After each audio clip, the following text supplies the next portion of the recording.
Welcome to the WHHI-TV Daily News. I'm Betsy McDaniel. Of course, there's a lot to talk about in the Lowcountry today, so let's get started with our headlines. Beaufort County Sheriff P.J. Tanner got a bit of an earful from more than 100 residents over his plan to re-enroll the county in a federal task force to tackle the country's immigration issues. Most of the speakers at the forum in Beaufort disagreed with Tanner's move that he says would add one trained immigration deputy to a program that would not target immigrants, but would instead focus on undocumented people who commit crimes. Tanner also stressed that none of the covert tactics that have garnered a great deal of attention nationally will be used in Beaufort County. If you went to a public university in South Carolina or have a child going to one, you might be interested to hear that out-of-state students are making up more and more of the student bodies. Nearly 43% at USC and Columbia, and Coastal Carolina and the College of Charleston now have a majority of students from out of state. In-state total enrollment is also up significantly.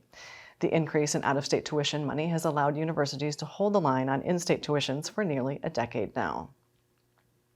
The 69th Annual Beaufort Water Festival will work around the closure of the promenade at the Chambers Waterfront Park when the festival begins this Friday.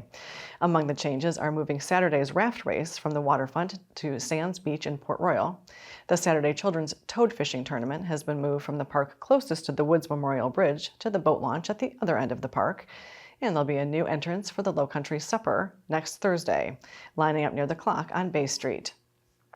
And the blessing of the fleet will involve the priest having to stand on an 8-foot-tall scaffolding away from the promenade, where he will have to throw the holy water a bit further this year.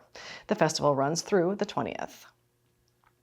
Summer didn't last long for the Beaufort County School Board, as they are back dealing with the pressure to ban more books from a parent who has asked for the removal of 15 more books, including the New York Times bestseller, 13 Reasons Why, that deals with the highly sensitive subject of teen suicide. The State Department of Education has been more aggressive in banning books and is asking the Beaufort Board to revisit how it handles challenges to books in our schools. South Carolina currently leads the nation in book bans, with 22 titles either banned or restricted statewide. And Mother Nature is truly remarkable.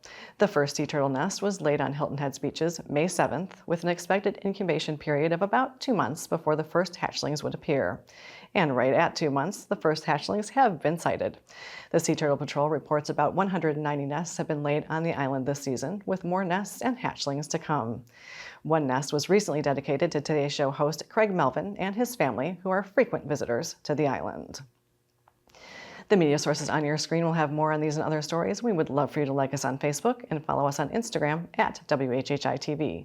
And if you have an idea for a news story, we'd love to hear it, so drop us a line at news@WHHITV.com. And after a quick break, Alex Brown will be here, so please stay tuned.